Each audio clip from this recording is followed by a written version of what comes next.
Okay, so once you've gone through and you identified a landmark decision with 30 to 40 circuit court opinions that were not kind of distinguished, they were just majority opinions is primarily what we're interested in. Then you can go ahead and go through the process of kind of printing this off and creating the basic document that you're going to use for your progeny of cases. And so the best way to do that is go to the print function. One thing that you need is a lot of times you need to do this in terms of a the VPN for the university. And so I've got it done. It's a Cisco AnyConnect secure mobile client.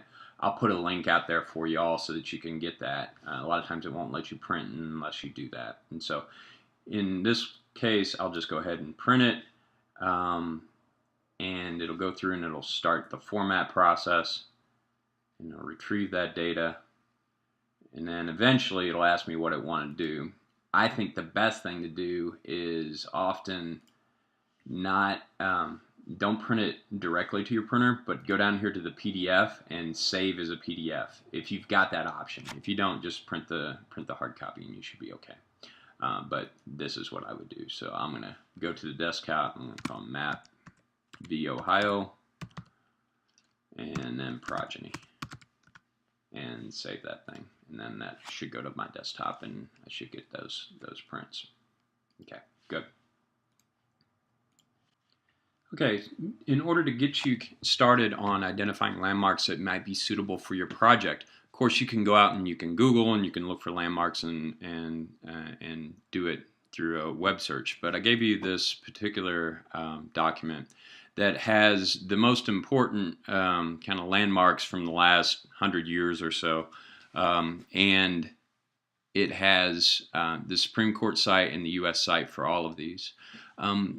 To save you the most effort, I would anticipate that you probably want to start after this kind of this 1940s period. So the Vinson area, you might have a little bit of problem with identifying the judges in these kind of earlier periods. It can be done; it's not that big a deal. But the source of judges' preferences are really going to start in this kind of 40s and 50s, and so I would be looking in kind of here. You also need a relatively lengthy period for these kind of 30 cases to emerge over time in the circuits. And so as you get down to kind of this 2000 era, the chances of you getting really a lot of cases for the circuit level is probably not so great.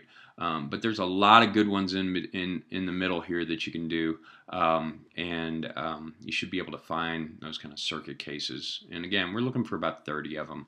I want you to send me an email. Why don't you give me about at least 2 and possibly 3 landmarks that you're considering doing for the project, and just email them to me this week.